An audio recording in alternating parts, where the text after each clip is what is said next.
Good morning, welcome back to my channel. Uttarakhand ট্রিপের second part নিয়ে চলে এলাম তোমাদের সাথে। সকাল 7টার সময় হোটেল থেকে চেক আউট করে আমরা বেরিয়ে পড়লাম দেহরাদুনের দিকে। তো ধনলটি ছেড়ে যেতে ইচ্ছা করছিল না, বিকজ এখানের ওয়েদারটা এতটাই সুন্দর যে মানে কারোরই মন করবে না এখান থেকে ফেরত যেতে। আর স্পেশালি দিল্লিতে যা গরম এখন, সেই গরম মানে মনে করলে তো এই জায়গাটা মানে স্বর্গ মনে হয়। তো এখানে একটা জায়গায় আমরা দাঁড়িয়েছিলাম ব্রেকফাস্টের জন্য, কিছুই নিচে দেখা যাচ্ছে না। রিয়ার শরীরটা একটু জাস্ট খারাপ লাগছিলো, বিকজ আমরা নিচে নামছিলাম তো গাড়িটা এদিক ওদিক হচ্ছিলো, তো ওর একটু ভমিটিং পাচ্ছিল। আর আমরা যেখানেই যাই, যেমন বলেছিলাম, কুকুরের সাথে দেখা হয়ে যায়, ওরা চলে আসে আমাদের খুঁজতে খুঁজতে। তো ওকে কিছু খাবার দিলাম, আর তারপরে আমরা সোজা বেরিয়ে গেলাম টপকেশ্বর মহাদেব মন্দির দেহরাদুনে। প্রায় 2 ঘন্টা পাহাড় থেকে নেবে দেহরাদুন, আর তারপর এখানে টপকেশ্বর মহাদেব মন্দিরের ভিতরে চলে যাওয়া যাক।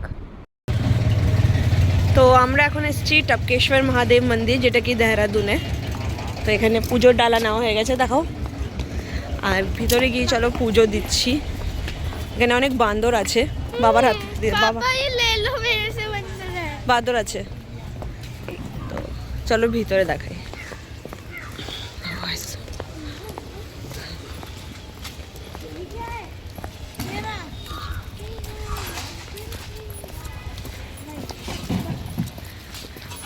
এখানে লেখা শ্রী টপকেশ্বর মন্দির লিফট কা রাস্তা।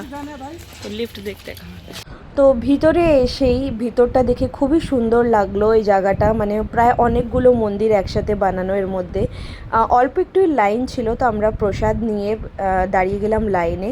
আর লাইনে দাঁড়ানোর পর কিছু কিছু জায়গায় আমি ভিডিও করেছি, যেমন এখানে বাঙালি বাবার মূর্তি আছে, আরও অনেক রকমের সন্তোষী মাতা আছে, ভৈরবজি আছে, তো সব কিছু দেখিয়ে দিলাম। আর নিচে থেকে দেখো, এখান থেকে জল বয়ে যাচ্ছে, গঙ্গাই হচ্ছে এটা, গঙ্গা বয়ে যাচ্ছে এখান থেকে, নিচে থেকে।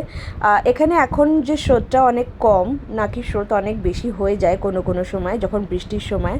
তো এরপর এখানে ভৈরবনাথজি, এই যে। তারপরে আগে আমি দেখাবো তো টপকেশ্বর মহাদেবের কি মানে কিসের জন্য ফেমাস, সেটা তোমাদের সাথে শেয়ার করছি। তো এই মন্দিরের যে পুরনো কথা, যে দেখতেই পাচ্ছ এখান থেকে জল টপকাচ্ছে, তো এখান থেকে আগে দুধ টপকাতেও বলা যায়। তো এখানে যে দ্রোণাচারী ছিল, দ্রোণাচারীর যে ছেলে অশ্বত্থামা, সে শিবের পুজো করেছিল, আর শিবের থেকে চেয়েছিল নিজের আর্থিক স্থিতির জন্য গরুর দুধ। তো তখন মহাদেব মানে শিবজি এখান থেকে গরুর দুধ দিয়েছিল তাকে। তো তাই জন্য এই যে পাহাড়গুলো আছে, এই পাহাড়গুলো থেকে অনায়াসে মানে জল টপকাতেই থাকে। কোথা থেকে জল আসছে কেউ জানে না, তো তাই জন্য এই মন্দিরটা ফেমাস। আমি যেইটুকুনি জানি তোমার সাথে সেটা শেয়ার করলাম, তোমরা যদি অন্য কিছু জানো সেটাও শেয়ার করবে আমার সাথে। আর এরপর আমরা চলে এলাম পুজো দিয়ে বাইরের দিকে, এই যে এখানটাতে। আর ভিতরে সন্তোষী মার একটা মন্দির ছিল, ওখানে আমরা ব্যান্ড হয়ে একদম গেছি, খুব ভালো লাগলো ভিতরটা যেতে। বাট এখানের ওয়েদার কিন্তু একদম দিল্লির মতন বলে দিই, দেহরাদুনে গরম প্রচণ্ড। তো মানে দিল্লি থেকে আমাদের আজকে ওয়েদারটা একটু ভালো পেয়ে গেছি আমরা, তাও ছাওয়া ছাওয়া মতন ছিল, মানে রোদ বেশিটা ছিল না। তো আমরা এই যে এখানে ক্রস করে যাচ্ছি, দেখো এইদিকে আমার পিছন দিকে মন্দিরটা ছিল যেখানে আমরা পুজো দিলাম, আর তারপর ক্রস করে আমরা সন্তোষী মার মন্দিরে যেখানে, ওখানে যাব। ওখানে গুফার মধ্যে আমি তোমাদেরকে একটুখানি দেখাবো, বিকজ আমি অল্প অল্প জায়গায় ভিডিও করতে পেরেছি, কোথাও এখানে ভিডিও অ্যালাউড না। এখানে অনেকগুলো ঠাকুর আছে। এরপর চলো তোমাদেরকে গুফার ভিতরে নিয়ে যাই। আমার না গুফার ভিতরে যেতে খুব ভালো লাগে, আর আমি মোস্টলি এইসব জায়গায় আমার দারুণ লাগে যেতে। তো আমি অল্প অল্প করে দেখো ভিডিও শ্যুট করেছি। তো এখানে না একদম নিচু হয়ে বসে, প্রায় একদম বসে হাঁটু গেড়ে যেতে হচ্ছিলো ভিতরে। আর ভিতরে ওরা একটা বানিয়ে রেখেছে মা সন্তোষীর মন্দির। তো দেখো আমরা ভিতরে যাচ্ছি। আর এরপর আমরা এখানে জাস্ট ওখানে টপকেশ্বর মহাদেবই পুজো দিয়েছি, আর কোনো জায়গায় আমরা পুজো দিইনি। এরপর আমাদের প্ল্যান ছিল রবার্স কেভ যাওয়ার জন্য, যেটাকে গুচু পানি বলা হয়। বাট আমরা এতটাই টায়ার্ড ছিলাম, বিকজ আমরা জামে ফেসে গেছিলাম এখান থেকে বেরিয়ে। তো তাই জন্য রবার্স কেভের প্ল্যানটা ক্যান্সেল করে আমরা সোজা দিল্লির দিকে বেরোবো। তো তার আগে দেখো ভিতরটা তোমাদের দেখিয়ে দিই, কতটাই সুন্দর, কতটাই ভালো, যেন মনে হচ্ছে আমি সত্যি বৈষ্ণোদেবীতে চলে এসেছি, তাই না? বৈষ্ণোদেবীতেও এরমভাবে দর্শন হয় না সত্যি বলতে। এরপর আমরা বেরিয়ে গেলাম এক্সপ্রেসওয়েতে উঠবো। তো তার আগে আবার কারুর থেকে জানতে পেরেছিলাম যে এখানে একটা ডাট কালীর মন্দির আছে। তো ওইখানে নাকি মনোকামনা পূর্তি মন্দির, তো ওখানে হয়ে আসি।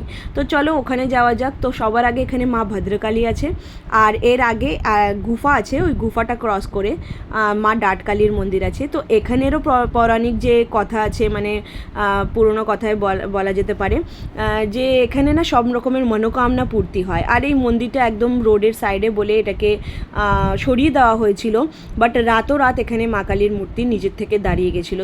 তাই জন্য এখানে মনোকামনা পূর্তি মন্দির বলা হয় এই মন্দিরটাকে। এখানে যা তোমরা মনস্কামনা করবে সেটা নাকি পুরো হয়। তো আমরাও এখানে গেলাম, ভিতরে পুজো দিলাম। আর বলতে পারো এবারের ট্রিপটা আমাদের পুরোটাই ঠাকুরের সাথেই রিলেটেড ছিল, পুরোটাই। ননির বার্থডে ছিল একদিন আগে, আর আমরা ভেবেই রেখেছিলাম যে আমরা কোথাও যাব 8 তারিখ, বাট 8 তারিখ পসিবল হয়নি, বিকজ 8 তারিখ বাচ্চাদের লাস্ট পেপার ছিল। তাই জন্য আমরা 9 তারিখ ট্রিপটা প্ল্যান করলাম। আর এবারে সব ঠাকুরের ভালোভাবে দর্শন করে সবার থেকে আশীর্বাদ নিয়ে তারপরে আমরা সোজা চললাম দিল্লির দিকে। তো ব্লগটা তোমাদের কেমন লাগলো একবার নিশ্চয়ই জানিও। আর আমার চ্যানেলটাকে লাইক করবে, সাবস্ক্রাইব করবে চ্যানেলটাকে, আর এই ভিডিওটাকে লাইক আর শেয়ার করতে একদম ভুলবে না। এরপর আবার যদি কোনো ট্রিপে যাই তো তোমাদের সাথে নিশ্চয়ই শেয়ার করব। এখনের মতন টাটা, বাই বাই।